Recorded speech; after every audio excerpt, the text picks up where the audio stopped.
Um, so for today, we're actually going to have our last cultural awareness series presentation of 2023. And today we'll have Eric Hemenway give a talk or presentation titled Native History in Michigan, Untold Stories of the Wolverine State. And before I begin and, introduce Eric to you all, I just wanted to let you know that the program will be recorded and also posted to the Metro Parks website. Also, if you have any questions during the presentation, please put them in the Q&A chat, the Q&A function, and then we will answer them after the presentation. And, Eric will have those questions answered for you all. So today I am pleased to introduce our speaker. Eric Hemenway is an Anishnaabe Odawa from Cross Village, Michigan. He is the Director of Repatriation, Archives, and Records for the Little Traverse Bay Bands of Odawa Indians, a federally recognized tribe in northern Michigan. Hemenway works to collect and preserve historical information for the LTBB Odawa. The information is used to support the Little Traverse Band's government and create educational materials on Odawa history, such as exhibits, signage, publications, presentations, curriculums.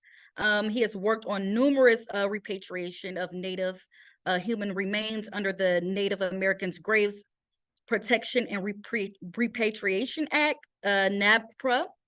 He is a former member of the NAGPRA Review Committee, and he sits on boards for the Michigan Historical Commission, Michigan Historical Society, and also Michigan Humanities Council and Little Traverse Conservancy. Eric Hemenway, you are well-rounded, right? And I will give it over to you and leave it up to you. Well, thank you very much for having me today and to be here and share some what I find is little known story and history of our great state of Michigan, and that's tribal history. So I am a Anishnaabe and Odawa tribal person. I grew up north, up by Mackinac at Cross Village, and so grew up in a tribal community, tribal family, and worked for a tribe. So I've been in this stuff my whole life, and I'm happy to share what I've learned in my 47 years of being here. And I always start with the disclaimer that I don't represent every tribal person or Native person. I represent myself and what I've learned, and that, we're all distinct and unique, and we're going to get into that. But I find that quite a bit when I go into different audiences and like, well, I spoke with this one Native person and therefore I spoke to every Native person. I'm like, no, that's not how it works. You got to speak with a lot of Native people. And here in Michigan, we have a pretty large Native population. We're, I think, number 10 in the country population-wise. So that's pretty good. And there's 12 federally recognized tribes in the state, which we'll look at later. But before we get started, I'd like to get into my PowerPoint and get into it. So this is just I would say, an overview of the tribal nations of Michigan. This is just kind of to let you know where we are, who we are, and to hopefully create some more curiosity of who our neighbors are in our state. So names and identity are very important. I get asked all the time, what do I call you? And I go, first I said, I have a name, Eric. You can call me Eric, but if you have to go by my ethnicity, I prefer my tribal name, Odawa or Anishnaabe. And Odawa and Odawa are the same tribe. It's just pronunciation. Ojibwe, Chippewa, again, same tribe.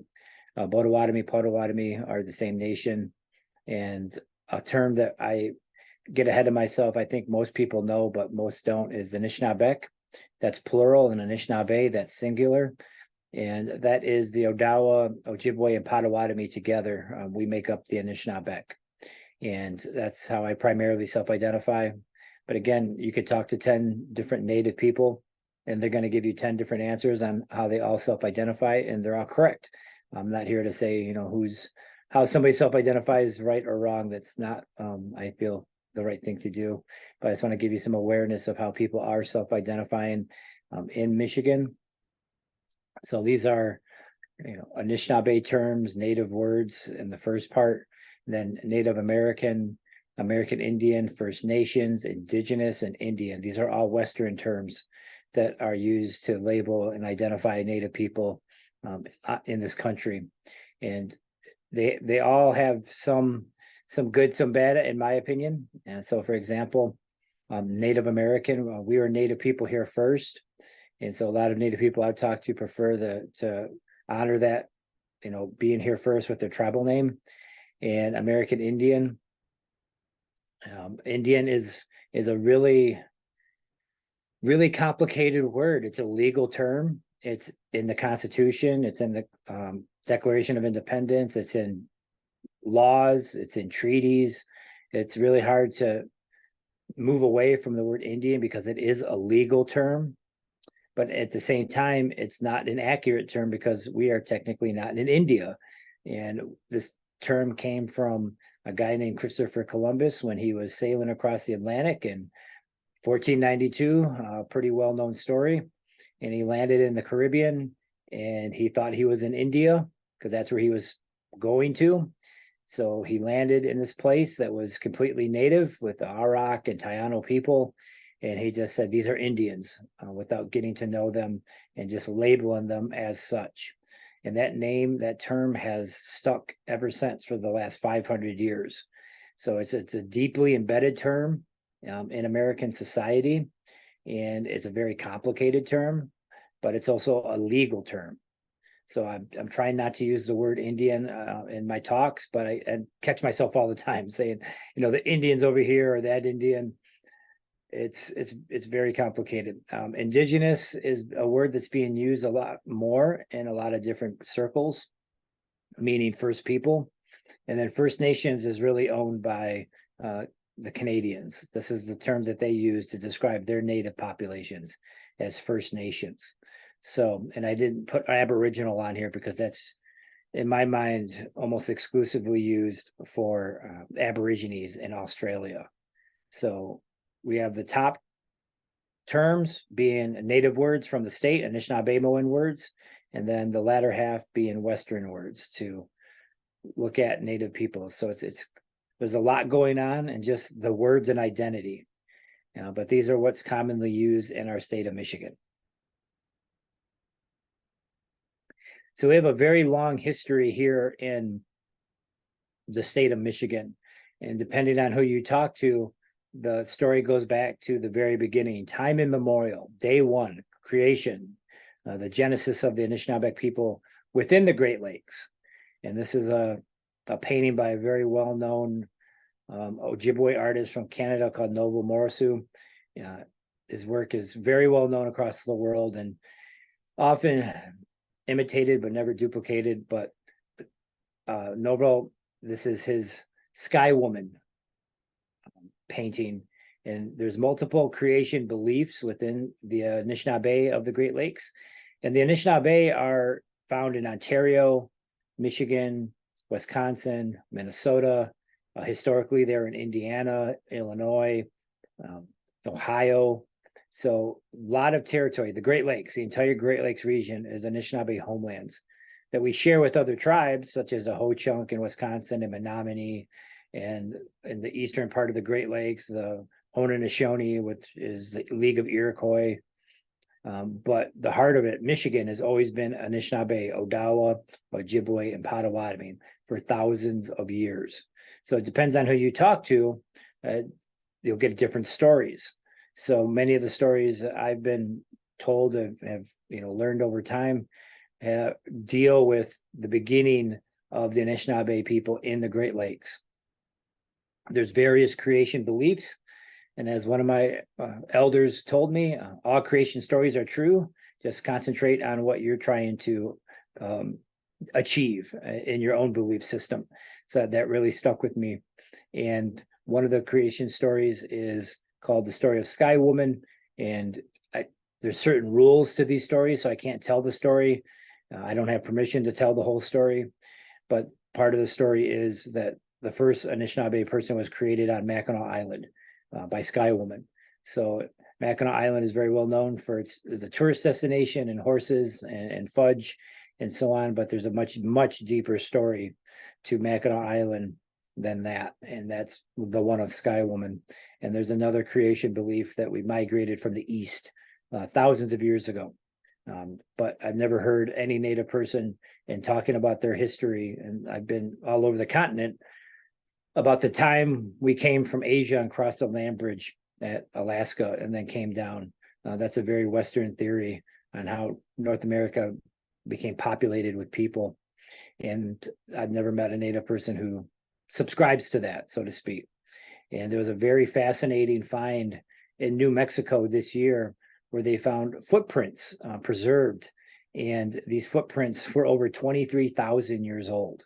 This pushes the timeline way back to what Western scientists originally thought of, who came here and how long they've been here. But this also coincides with Native people saying we've been here since day one.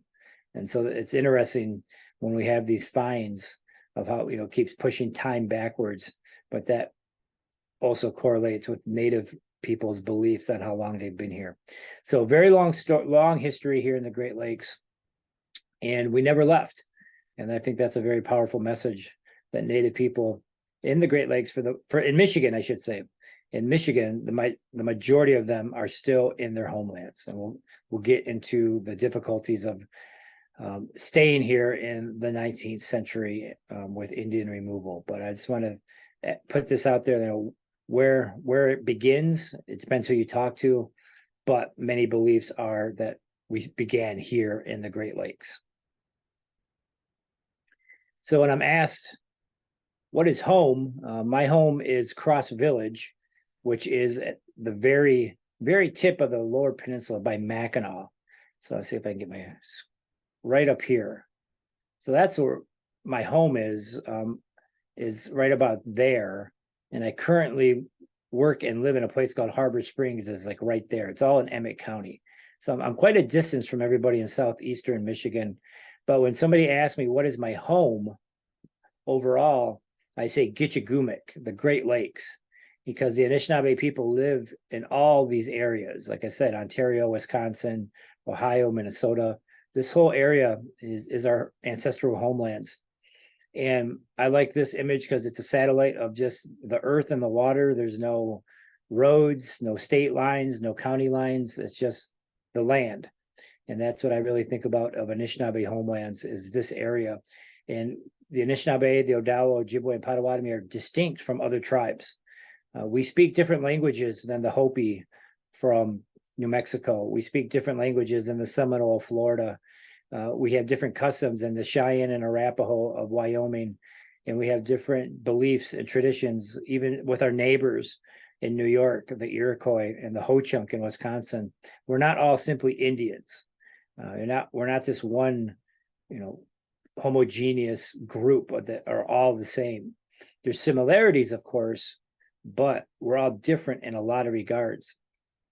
So I spent some time in our local classrooms, and when I go into my 5th grade classes and talking about the basics, we're distinct, we're unique as Odawa, Ojibwe, Potawatomi, and the kids start to, unpack it, mentally.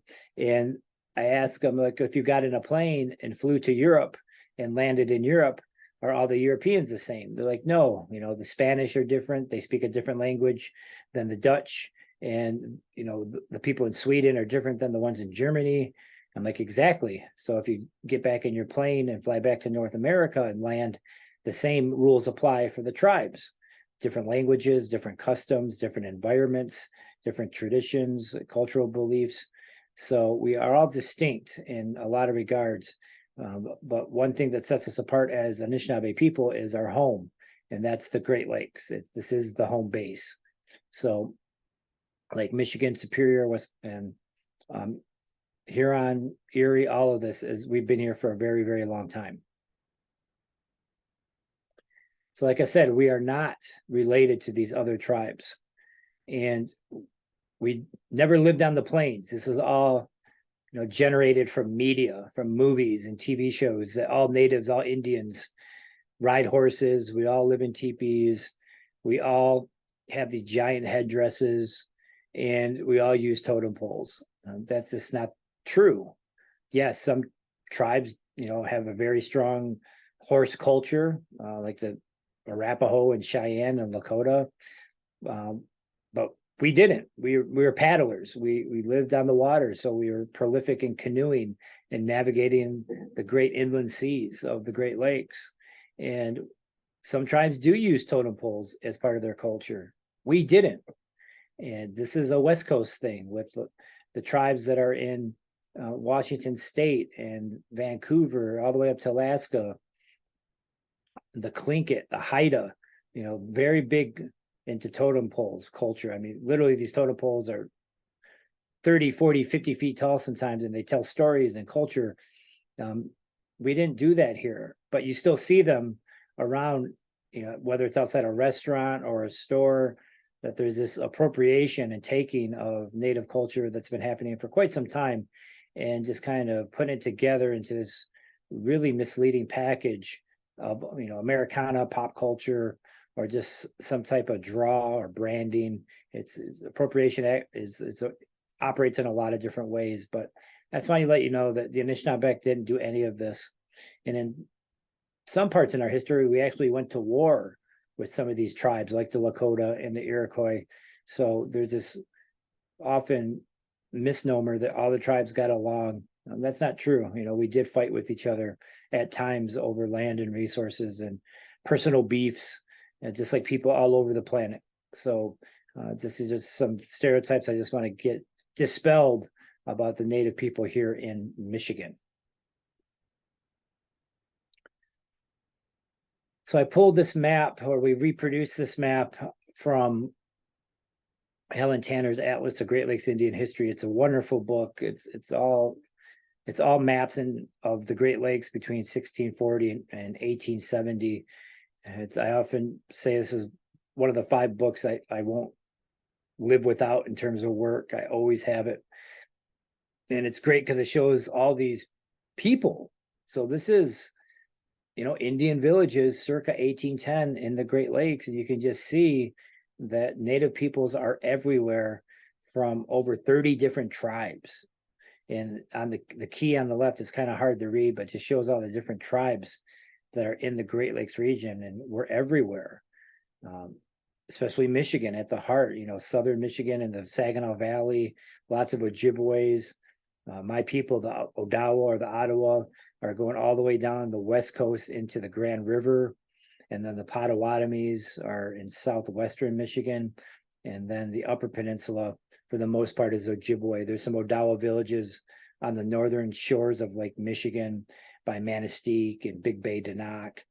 And then, we're everywhere, especially on the coast. Most Native people, Anishnaabe people, lived on the coast to access fishing, which was one of our main sources of food, but also for travel. People would travel for different reasons, whether it be war, diplomacy, visiting, ceremonies, cultural reasons. Most of us lived near the shoreline or next to large rivers. So people constantly traveled. They were always going to and from, and they'd often move with the seasons. So people would move with the resources and the seasons. So this time of year, my ancestors would be packing things up. They'd be preparing food, making clothes, making tools, and getting ready for the winter. And they would go south. And when I say south, I'm not saying Florida or Louisiana or somewhere warm. Grand River, Grand Rapids, Muskegon. Furthest south we would go would be Chicago. And they would spend the winter in these areas, primarily trapping beavers and muskrats and ice fishing. And if they made it through the winter, that was a very difficult time, they'd all come back north and reestablish their villages at Grand Traverse, Little Traverse, Beaver Islands, and so on and so forth. And the first thing we would do is make maple sugar. And then we would also go and start casting our nets for the spring run of whitefish and trout. And so the cycle would continue. The spring and the summer, we plant our crops, corns, beans, squash. We would harvest berries and other foods. And then people would travel and engage in their cultural activities. And then in the fall, you start preparing for winter again, and the cycle would just continue. So this went on for thousands of years in this area. And yes, people did, war with each other, but then they, worked together through trade and diplomacy with other tribal nations. But things would get very, I would say, very tense, but also change forever with the arrival of Europeans in the 1600s. So when the Europeans arrived from, the Dutch, the Spanish, the French, the British, they all came here for one, uninvited, and then two, they immediately claimed all these lands as their own. And this caused a lot of tension, warfare, and a loss of land and resources and populations.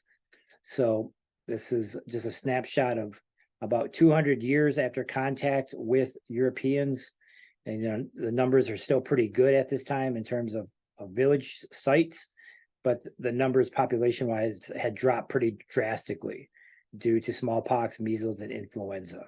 So diseases hit us really, really hard throughout, the several centuries of contact with Europeans.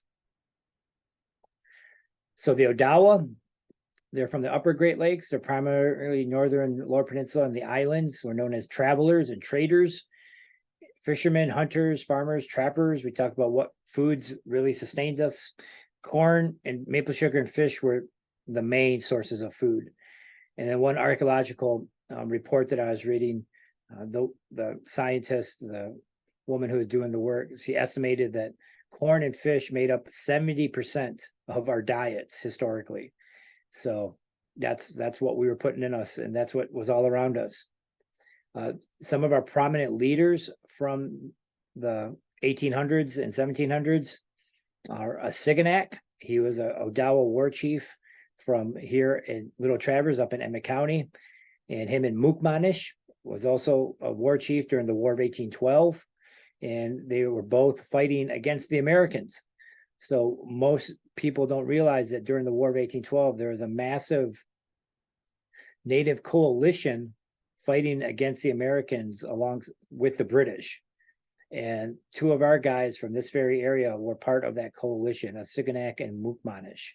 So they fought with a guy who's quite famous in not just American history, but international history, and that's Tecumseh, who was a Shawnee war chief who was leading the native resistance against the Americans coming west. So we had our guys fight with him, and I often say, they were fighting for Odawa lands and way of life. And if it wasn't for these two guys, I might be giving this talk in Kansas or Oklahoma, because that's where the federal government wanted to remove my tribe in the 1830s. So I got a lot of respect for the Siganak and Mukmanish, as well as Charles Langlade. He was the most prominent war chief during the French and Indian War of the 1750s. And he is an Odawa French man from Mackinac. And he's very well known internationally, especially in France, from the French and Indian War. And he really helped shape the course of history in North America. He was, like I said, the leading war chief during the French and Indian War of all Native people. And he was right from northern Michigan. And Pontiac, probably the most well-known Native name, I think, in America, because there's so many things named after this guy. A town, there was a car line named after him. There's townships. And so a lot of people know the name Pontiac, especially through the automotive industry. But who was Pontiac? He was an Odawa war chief during the 1700s, and he fought after the French and Indian War in 1763. He is out of northern Ohio. He fights to keep the British out of North America, out of the Great Lakes. The war was unsuccessful. The British still established themselves regardless, but he led the resistance, and he would be a very influential figure in the shaping of America, because during the Revolutionary War, the colonists are putting their grievances against King George and Britain. And one of those grievances was this boundary line that was created after Pontiac's War in 1763. It's the Quebec Proclamation. And it said that anything west of the Appalachian Mountains is Indian land. Don't go west of this. This is their land. They fight. We've been fighting with them for over a decade. But the colonists said that, this is infringing on our rights in pursuit of happiness and life and liberty. So Pontiac, in my mind, is helping to shape and steer what will become America. But the Odawa from Pontiac's community would eventually be removed, and they would be removed to Oklahoma under the Indian Removal Act of 1830. So this is an actual painting of a signage by Paul Kane. So this is one of our guys from northern Michigan, what he looked like. Very different than other tribal people. This is approximately, I'd say, 1850. And a Siganak removed his community from northern Michigan to Manitoulin Island in Canada because he was so sketched out, so cagey about being removed to Kansas and Oklahoma, which is what the federal government wanted to do with all Native people east of the Mississippi, is remove them to west of the Mississippi. And when you were removed, a lot of people died. They died on the march west. And over 40 tribes were removed to Oklahoma and Kansas in the mid-19th century. And tribes in Michigan were being removed. So this is not just a Georgia Cherokee story. This is a Michigan story of Indian removal that happened in Battle Creek, Kalamazoo, that the Potawatomi were getting hammered in the 1830s, literally being hunted down and removed. So a Siganak said, we're not going to do this. I'm going to remove my community to Manitoulin Island and northern Lake Huron. But some Odawa came back eventually to northern Michigan, but many stayed and established a community called Wikwemicong, which is still there to this very day in Ontario on Manitoulin Island. But I just want to give you, a visual of one of the northern Michigan leaders and what he looked like. So the Odawa are also known for weaving. So art is a big part of all of our cultures, whether it's Odawa, Potawatomi, or Ojibwe. And each one, I think, had their own distinct, calling cards in terms of art. And weaving was one of ours, where these mats would be woven. They'd be used to sleep on. They'd cover their lodges, their wigwams. They would be made into bags to hold goods. And they're made often out of cedar bark or cattails, and just very durable. People would trade with the Odawa for their mats and bags because of the high quality. And so these things would be used in a lot of different capacities. And some are very ornate, but some are very simple, like this one, probably because it was utilitarian. They were using it as a tool. So you don't want to make something too fancy if you're beating it up all the time. So this would probably look like a larger mat that people would be used to lay down on or sleep on, or cover the ground. So the Ojibwe, they're the largest tribe of the Anishnaabe, the most numbers. Primarily, they live in the Upper Peninsula, but there's some down, of course, by Mount Pleasant with Saginaw, Chippewa. But they cover a lot of territory, Ontario, Wisconsin, Minnesota, and there's even some Ojibwe's as far west as Montana. So they're very well known as fishermen, hunters, farmers, big producers of maple sugar and wild rice, the wild game, the hunters. And their prominent leaders from Michigan are Jinghua Kuntz. He's from Sault Ste. Marie. He fought in the War of 1812. And Okemos, who also fought in the War of 1812. And a pretty well-known guy in the Lower Peninsula. There's a town named after him. What is this name? He's an Ojibwe from that area, and he fought in the War of 1812 to fight for his tribe's lands and rights, signed the Treaty of Saginaw to retain land and rights. And that's him. So most people don't, they see the name, they say, oh, it's an Indian name or a native name. But I don't know if many people know who actually who Okemos was. He's a pretty influential leader for the Ojibways in the mid-19th century. And Jinghua Kuntz is a very, very well-known leader in the Upper Great Lakes. Little Pine Tree is what Jinghua Kuntz stands for. So they have a school named after him. There's roads. And he fought in the War of 1812 at Mackinac Island in 1812 and 1814. But he also was a very prominent leader after the war in fighting for educational rights and land rights for the Ojibways near and around the Sault Ste. Marie area. So that's an actual photo of Jinghua Kuntz many years after the War of 1812. And I like this because it's an actual photo of the guy, but it shows an Ojibwe headdress. This is a very simple headdress for not a very simple guy. Very, well-known prominent leader, but just has a few eagle feathers on it. It's not the big giant headdress that we often see in movies or in different types of media. And probably wearing eagle feathers. Eagle feathers, along with other raptor feathers, are very sacred to many Native people across the country, including the Odawa, Ojibwe, and Potawatomi. And to this, currently in this day and age, to own an eagle feather, or a hawk or an owl feather, you have to be a member of a federally recognized tribe. So there's many, many different laws that pertain to Native people. And one of these is if you own a raptor feather, you have to be part of a federally recognized tribe, because this is part of our religion, our culture, and our ceremonies, our spirituality. So if you are finding an eagle feather walking along the beach, technically it's illegal for you to pick that up and claim it. And that's an actual photo of Okemos. It's actually one of the most famous historic photos for the state of Michigan, one of the first photos for the state of Michigan. And this is Okemos, obviously, later in his years, I want to say in the 1860s. And this is the actual guy, and this is what the town's named after. But he actually fought against the Americans in the War of 1812 to retain lands and resources and the way of life for his tribe down in the center of our state of Michigan. And so he has a pretty fascinating life. He fought in many battles. He was hurt very badly in one of them near Sandusky.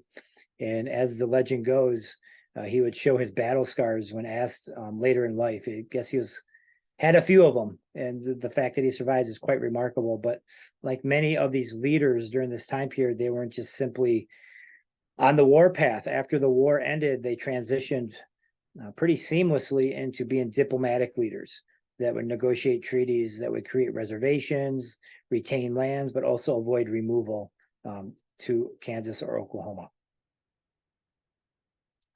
And so as artwork, there's nothing, I think, more iconic than the floral patterns of the Chippewa or Ojibwe. Just very beautiful, very ornate. And this is what we call a bandolier bag. And this is one of the most well-known, I think, Native pieces of art from the Great Lakes is these bandolier bags. They're in museums all over the world. And just the time and the skill and patience to create such a piece is really remarkable. I'm not an artist personally. I would never have the patience or skill to do something like this, but obviously many people do. And this artwork is still being carried on by Native people in Michigan, whether it's quill work, beading, or even the weaving of the plant fibres. That's making a comeback in a lot of communities. So there's been this revitalization of Native art in the last, I'd say, 50 years, heavily, with newer generations picking it up. But a big obstacle is natural resources and having access to them, and having health environments to go and harvest. So the Potawatomi,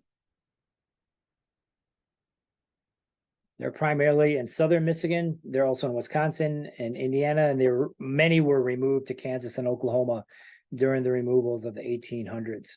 They're the farmers of the Anishnaabe. So I often see the Odawa as the fishermen, the Ojibwe as the hunters, and our farmers were the Potawatomi. And a lot of this is based on where you live. So if you're living up by Keweenaw Bay or the Upper Peninsula, not the best area for growing, but tremendous hunting, moose, bear, deer. And the Odawa are in the middle of the state, up by Mackinac, tremendous fishing. So everybody had their strengths of where they lived, and they acted accordingly. So the Potawatomi would grow corn, bean, and squash, also known as the Three Sisters. They did hunt, and they also fished, and everybody made maple sugar.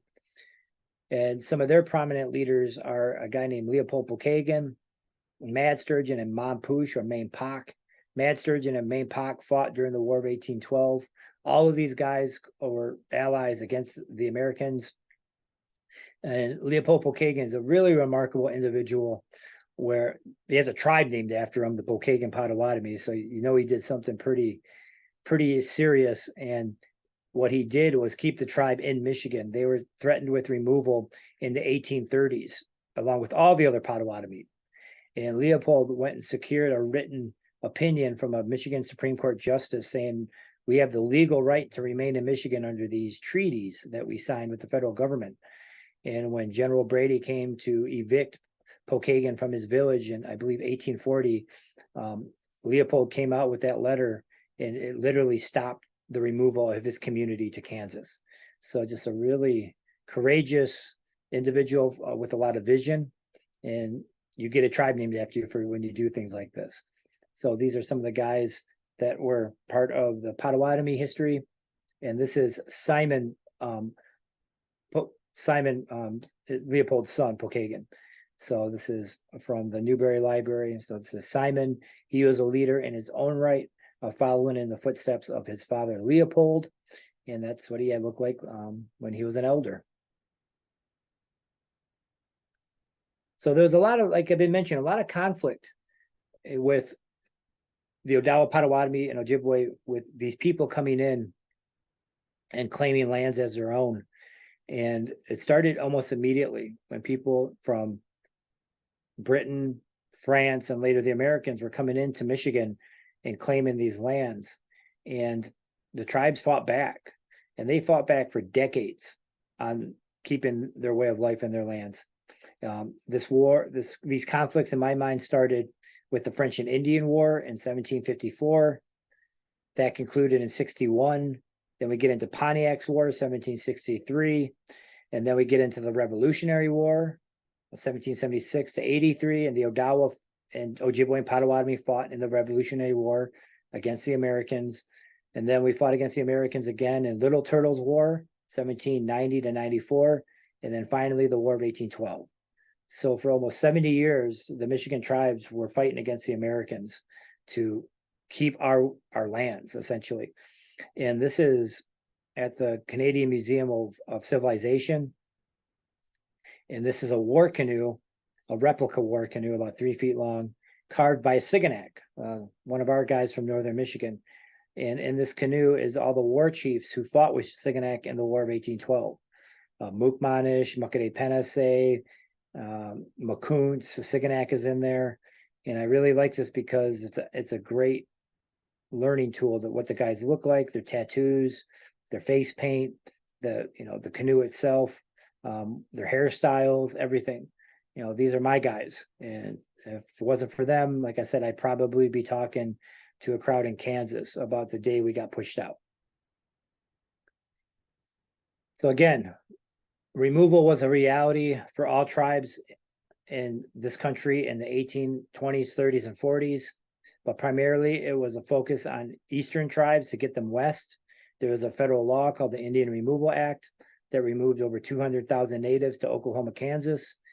And all the native people in Indiana, Ohio, and Illinois were removed to Kansas, Oklahoma. There may have been some families that stayed behind, but all the tribes were removed.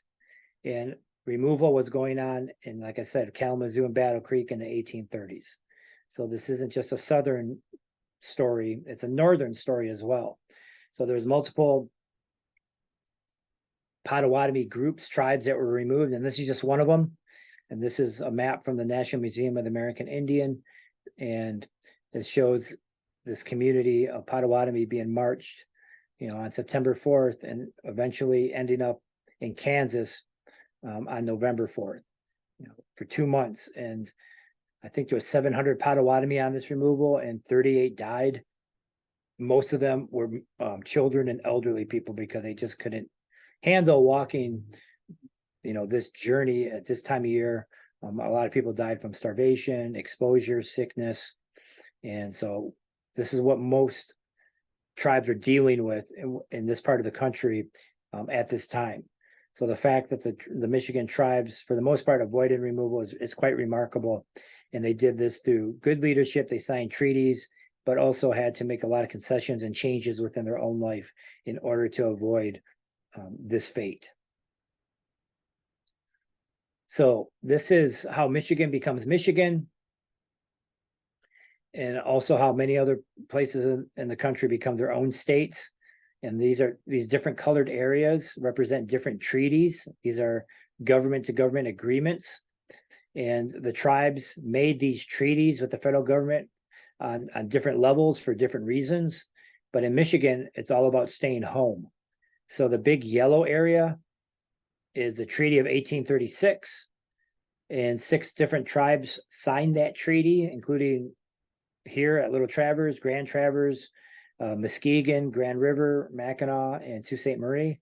And that's 16 million acres that they had to sell to the federal government in order to avoid removal.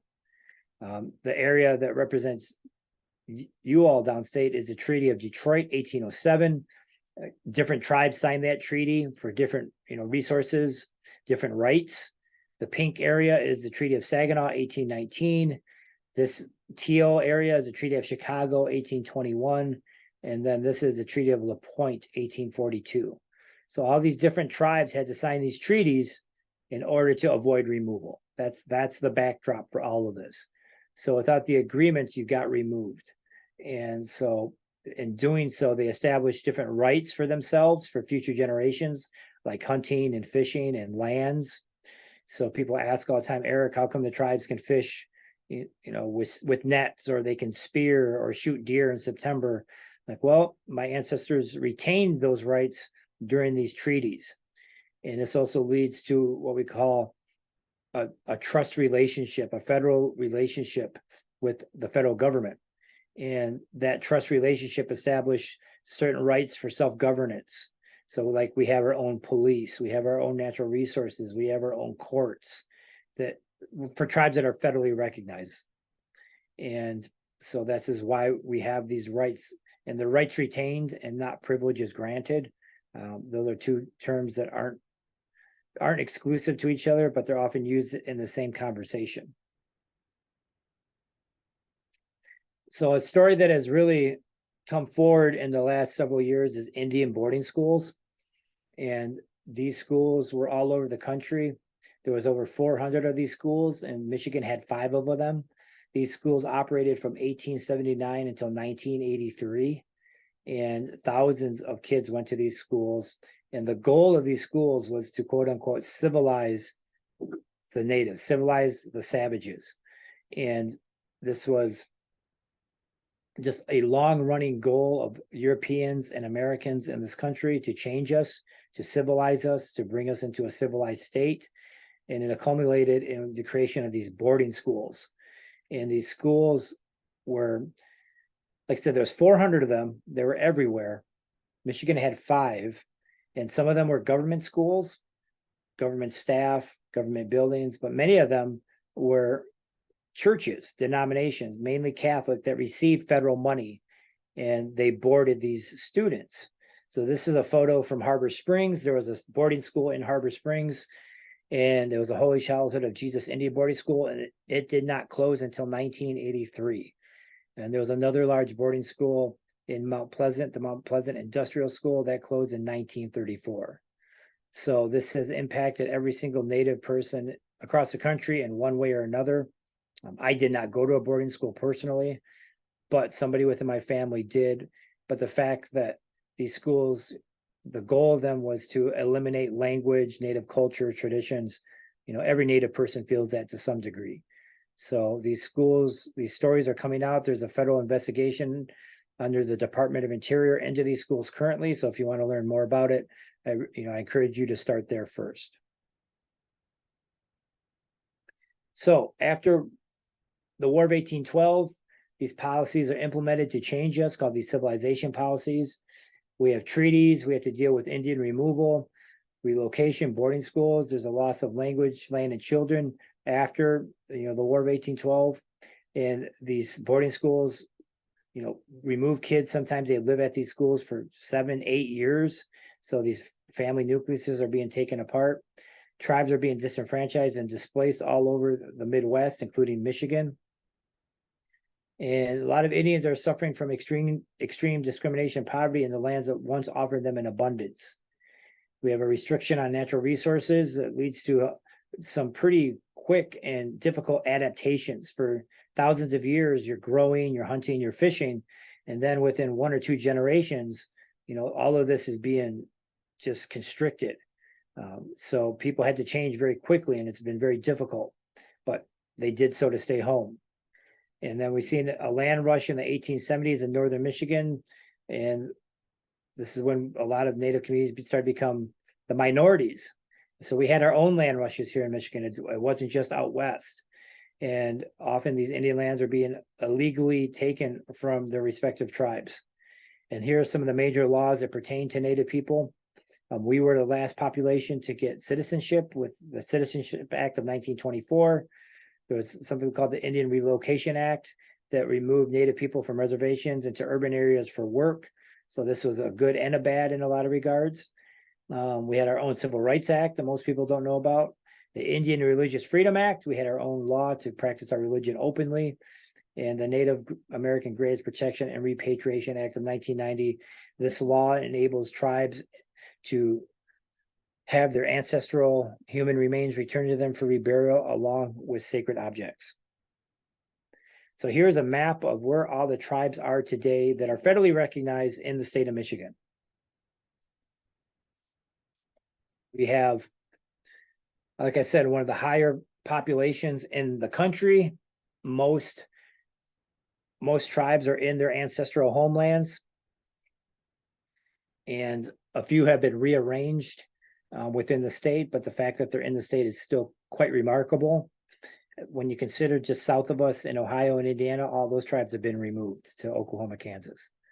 So this is where we are, and each tribe is a sovereign. They are independent of one another. They may share some similarities, but they are sovereign nations. They have their own governments, their own lands, their own resources. The population numbers vary from tribe to tribe. The largest tribe population-wise in the state is Sault Ste. Marie, and the smallest, I want to say, is either Lac-Vieux de Zare or Hannahville, one of those two. So a lot of differences among the tribes, but they're all Odawa, Ojibwe, and Potawatomi. So like I said, there's 12 federally recognized tribes. There are non-federally recognized tribes. Grand River Band, Saginaw, Black River, and Swan Creek is two tribes fighting for their federal recognition. And tribal governments are just that, they're governments. They have services for their membership, such as education, language, elders, youth services, accounting, of course. You always got to have accounting departments, and human resources.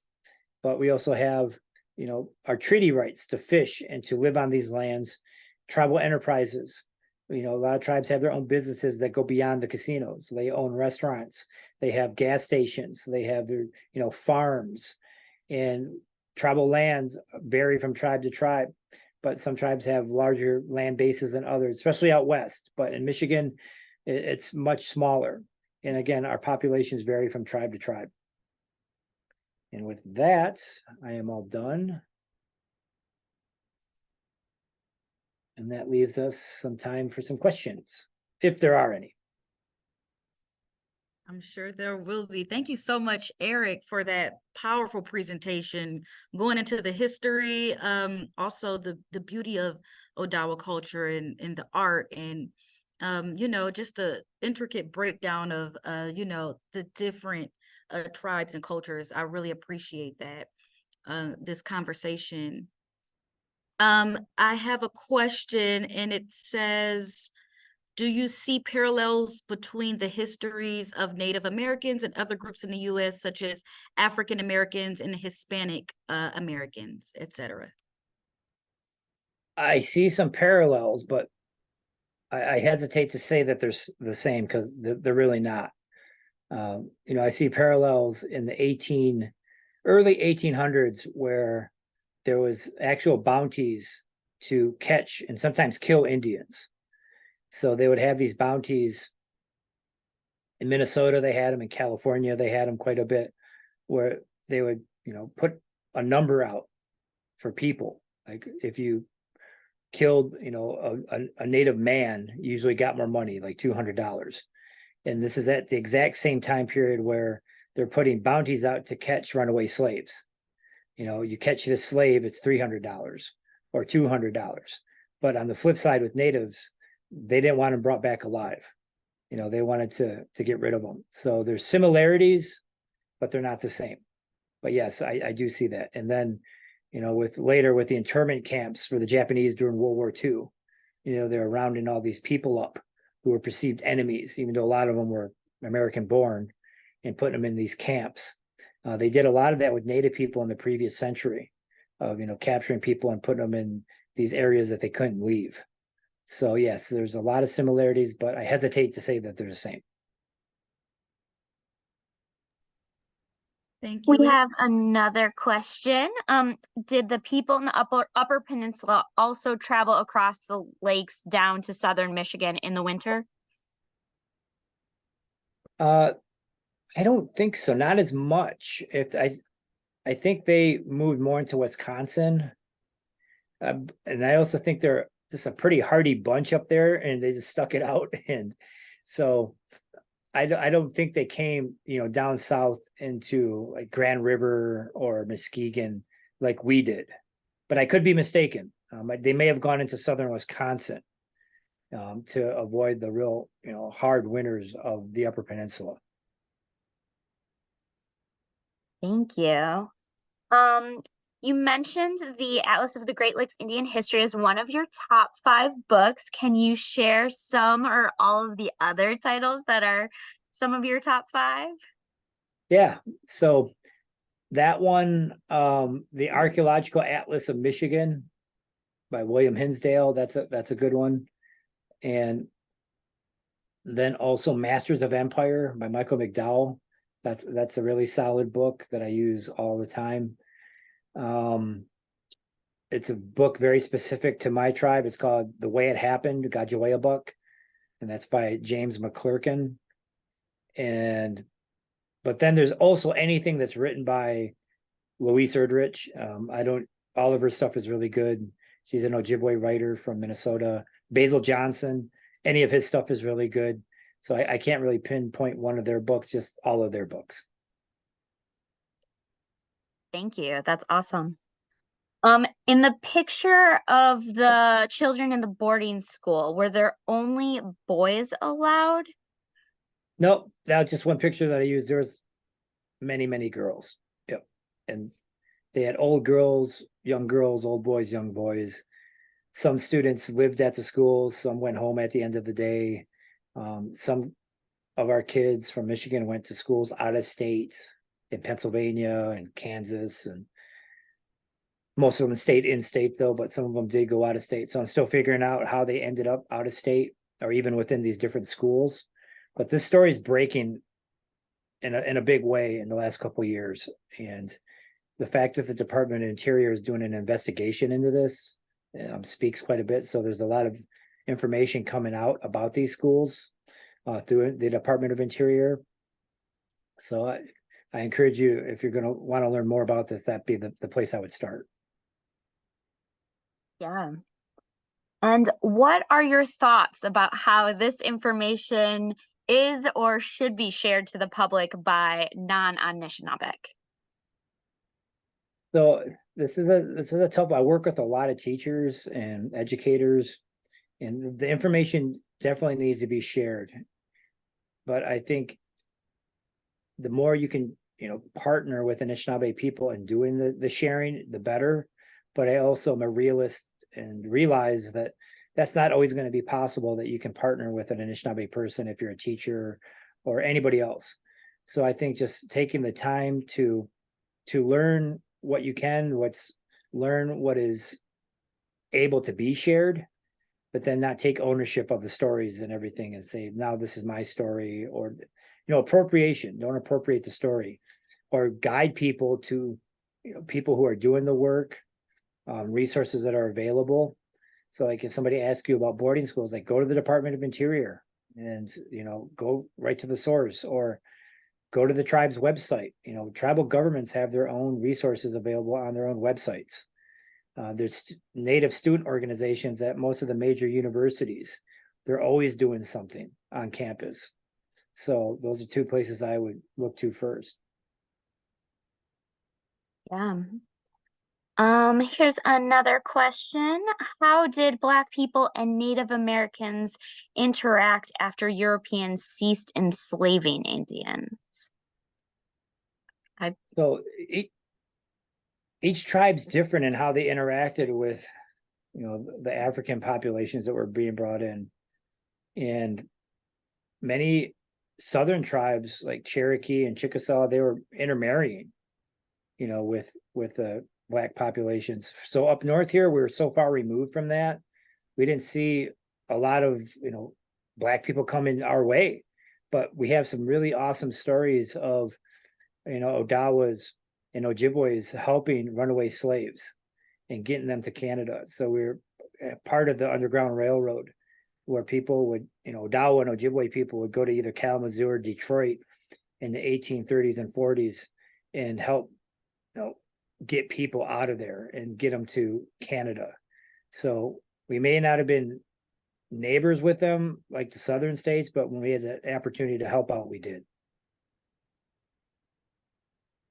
And one more question. What suggestions do you have with how to partner with an Anishnaabe person in delivering these types of programs? Just taking the time to build the partnership and not rushing into it, and being a deliberate listener, a good listener, and just taking the time to, get to know who you're working with. So that's my biggest, I guess, piece of advice for this, and not to rush in, because a lot of this is very sensitive. It's very emotional.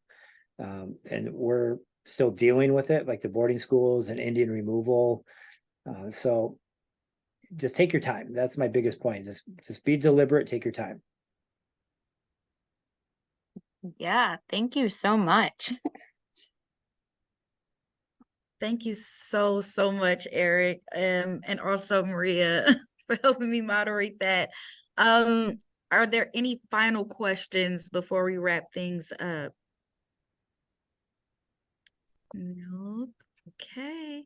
Well, Eric, I'd like to thank you again, and thank you to all of you for joining for today. And also, this is recorded and it will be put on the Metro Parks website. So I will hope to see you all soon in our 2024 Cultural Awareness Series. Thank you all, and enjoy the rest of your Thursday. Thank you. Thank you. Bye.